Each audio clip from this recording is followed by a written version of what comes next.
Di sini saya akan menjelaskan alur rawat jalan dari mulai registrasi, order lab, order depo farmasi, lalu ke electronic claim. Ini kita ambil contoh, kita lakukan registrasi pasien dulu. Kita masuk ke ini, diklik aja ini, masuknya kemari. Kita cari pasien untuk hari ini, kita misalkan namanya Dodi, kita cari di sini. Oke, cari pasien BPJS.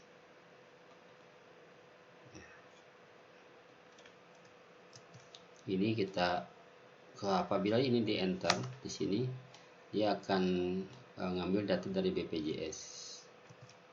Ini kita ambil, misalkan kita mau pilih jantung. Jantung dokter misalkan Justiono. Ya, ini diagnosanya isi. Setelah ini kita lihat tanggal pemeriksaannya tanggal 8. Simpan. Oke, udah masuk di nomor antrian 2. Oke, kita lihat di sini di list. Di sini atas nama Didik ini.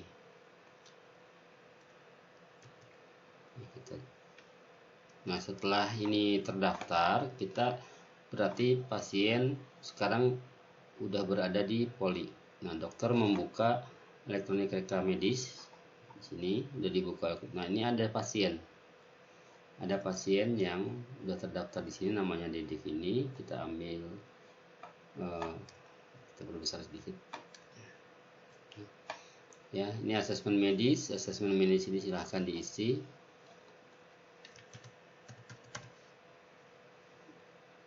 Ya, di sini juga bisa diisi, silakan. Ini diisi oleh dokter, dan untuk satu ICD cukup diisi 1 kali. Nah, ininya. Oke, setelah diisi dan disimpan. Selesai disimpan akan berubah warnanya. Kemudian kita isi CPPT-nya. Ini juga kita isi.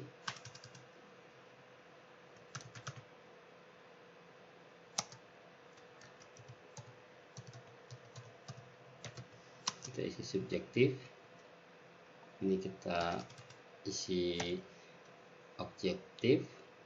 Ini kita isi ini untuk kita saja. Lalu ini pilih ICD-nya. Ini 10 misalnya, ini dipilih. Lalu ini juga diisi.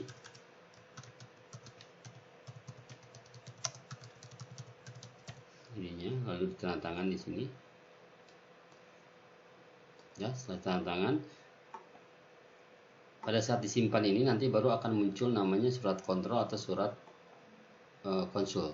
Nah, kita simpan. Nah, di sini akan muncul surat kontrol. Nah, ini saya jelaskan sedikit. Surat kontrol ini terbridging ke BPJS untuk kontrol rutin. Nah, ini misalkan kita hari ini tanggal 8 di hari Rabu.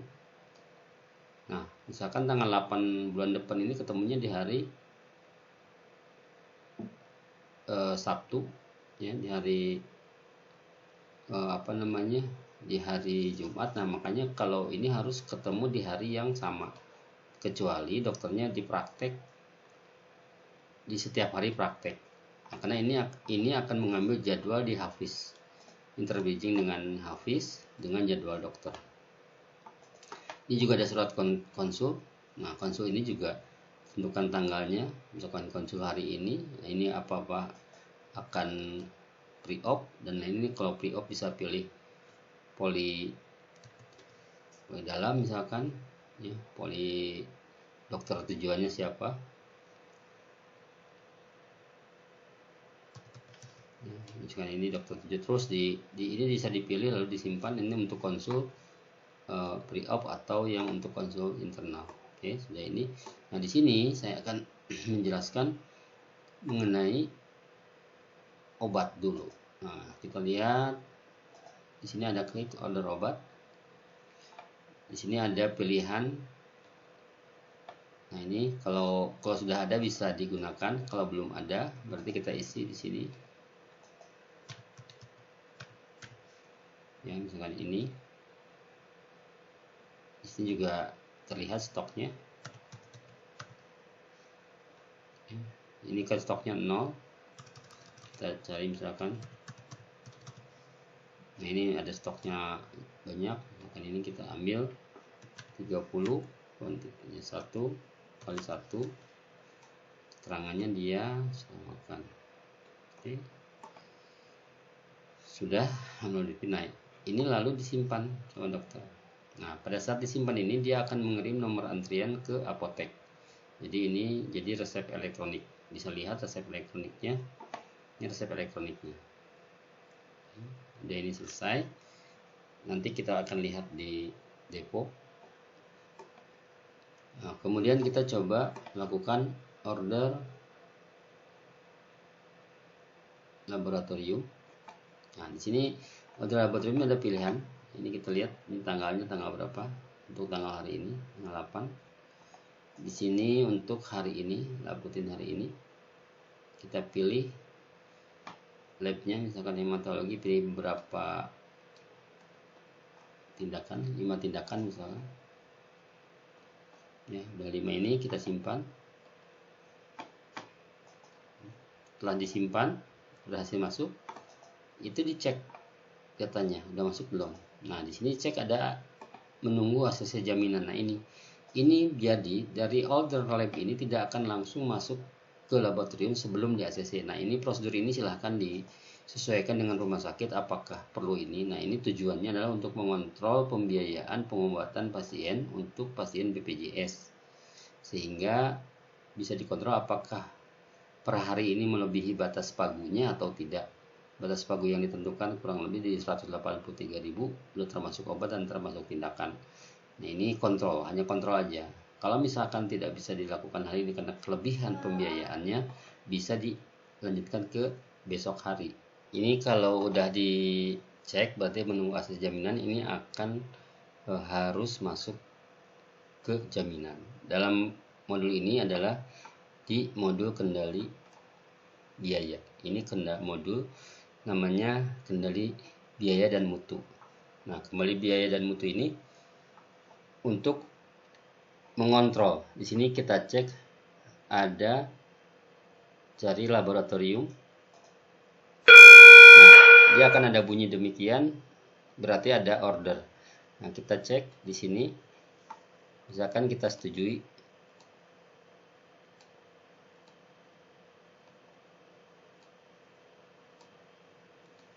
Nah, ini misalkan yang ini setuju semua. Oke, kita simpan.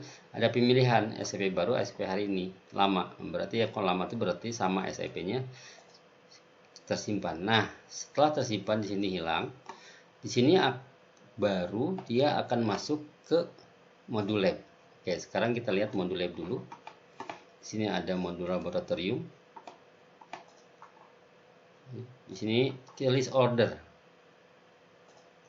Kita cek yang belum rawat jalan. Nah, di sini ada. Nah, di sini langsung ada ordernya, barulah di sini kita cek billingnya di sini. Kita cek billing, kita simpan. Ya, pemeriksa dokter pemeriksanya isi dokter lab, misalkan dokter periksa labnya selesai tanggal berapa, jam berapa.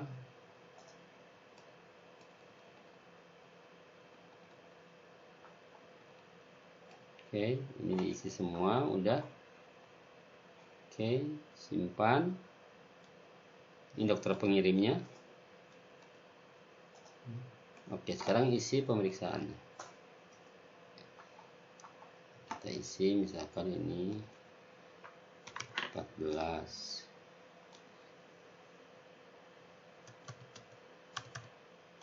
Ini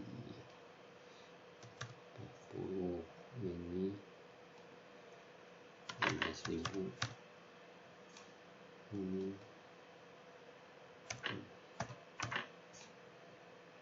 16.000. ED-nya ini 17,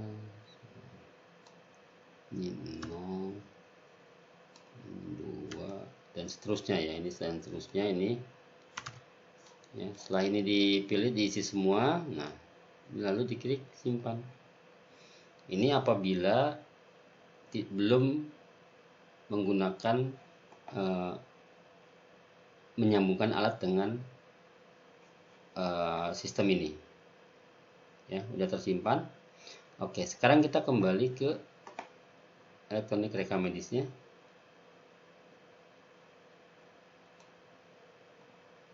Nah, kembali ke sini, kita lihat di sini riwayat laboratorium. Nah, ini langsung keluar. Dokter bisa setelah diisi di sana, ini langsung keluar, bisa melihat hasilnya. Baik hari ini. Oke, ini berarti order lab sudah. Nah, sekarang terakhir yang dilakukan itu tindakan. Dokter harus mengisi tindakannya. Misalkan ini konsultasi dokternya, lalu juga misalkan ada EKG-nya. Oke, selesai. Nah, setelah selesai tinggal memanggil pasien selanjutnya. Nah, sekarang kita lihat di apotek.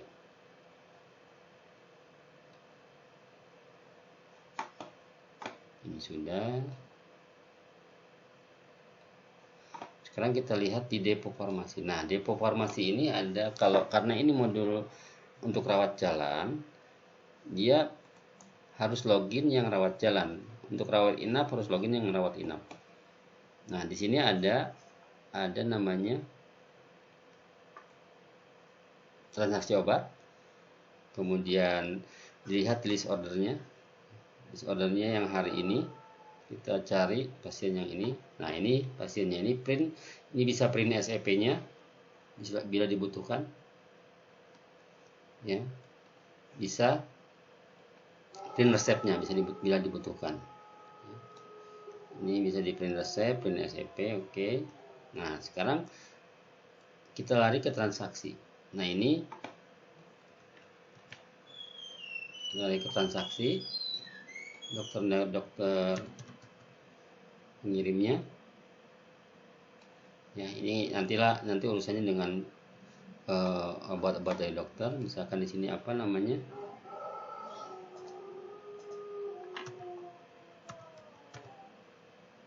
Ya, misalkan ini. Nah, ini kan ini kronis 30. Di sini diisi kuantitinya 7, ini yang 30. 1 ini samakan, tinggal dicentrang. Oke. Selesai. Selesai ini bisa langsung cetak label. Cetak label obat. Kalau satu obatnya keluarnya 1, 2 obatnya keluarnya 2 label. Di sini juga bisa cetak billing. Nah, di sini nggak perlu dicetak billing karena nanti ini billing udah terkumpul ke eClaim. Nah, ini bisa dibagi, yang 2/3-nya akan ditagihkan ke farmasinya BPJS, yang 2000-nya, yang 7-nya akan ditagihkan ke billing dengan pelayanan. Ini yang berarti selesai. Pasien selesai. Ini kalau pada saat klik baru, ini juga nyambung dengan Touch ID-nya BPJS, selesai. Berarti untuk satu pasien ini dari mulai registrasi, order lab, pemeriksaan lab, lalu pemeriksaan dokter, semua sudah terselesaikan. Dari sini, oke, kita lihat ujungnya untuk pasien BPJS ini ada di namanya electronic claim. Nah, ini electronic claim. Ya, electronic claim.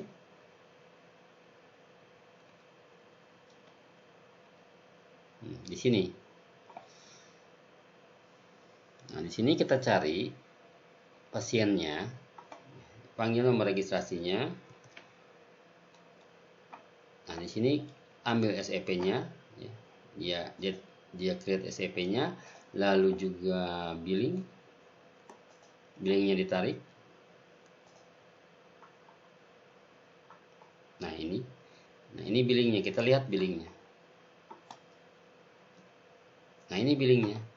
Konsultasinya masuk, ininya masuk semua. Jadi dokter sendiri yang ini, lalu obatnya juga masuk yang 7. ini ya. Ini yang billingnya. Kemudian setelah billing kita cetak resepnya ya. Ini resepnya, resep elektroniknya ini resep elektroniknya. Nah, kemudian resume pasien yang tadi di CPPT.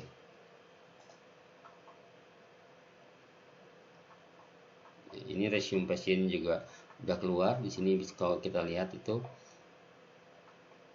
Nah, ini dia objektif, ini yang isian tadi, ini tanda tangan. Ini kebetulan tanda tangannya nggak ditampilkan. Oke. Nah, setelah ini empat form ini digabung, dijadikan satu PDF.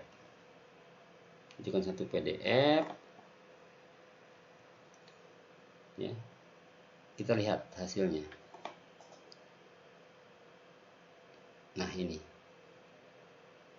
satu PDF. Ya, udah tergabung jadi satu PDF. Di sini tinggal melakukan selesai, dan ini akan tersimpan di foldernya masing-masing. Kita lihat di folder mana dia disimpan. Kita lihat dulu ini SEP-nya. Ya, SEP ini tanggal 8 bulan 6. Ya, kita lihat ada di mana dia. Nah, ini ada disimpan di satu folder namanya berkas e-claim. Ya, kita lihat yang berkas e-claim rawat jalan. Ini 2022 bulan 6. Tanggal berapa? Tanggal 8. Nah, ini udah otomatis mengurut berdasarkan tanggal SEP. Kalau kita lihat berkasnya,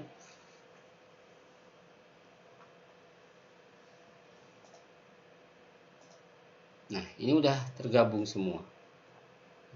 Ini memudahkan ke bagian klaim. Ini satu alur, merupakan satu alur yang rentetan dari mulai registrasi masuk. Kalau tanpa elektronik rekam medis itu masuk modul rawat jalan. Kalau karena pakai elektronik rekam medis, ini semua dilakukan oleh dokter, pengisiannya, lalu lari ke depo farmasi, masuk lagi ke elektronik klaim. Ya, di sini ada untuk lab dan lain-lainnya di ini semua. Jadi semua itu tergabung di satu rentetan sampai ke penagihan, sehingga memudahkan ini pasien. Ini di satu sisi lagi juga harian ini bisa dilihat di dashboard. Ya, di dashboard harian ini nanti dia otomatis akan terlihat. Jadi hari ini udah berapa pasien, kunjungannya apa, ini juga apa. Ini otomatis terbentuk dashboardnya sendiri. Ya. Ini akan terbentuk masing-masing. Nah, ini gambaran alur satu yang rawat jalan. Nah, sekarang nanti saya jelaskan untuk yang rawat inap. Mungkin untuk yang rawat jalan demikian bisa difahami alurnya. Nanti silahkan dicoba untuk melakukan transaksi sendiri. Terima kasih.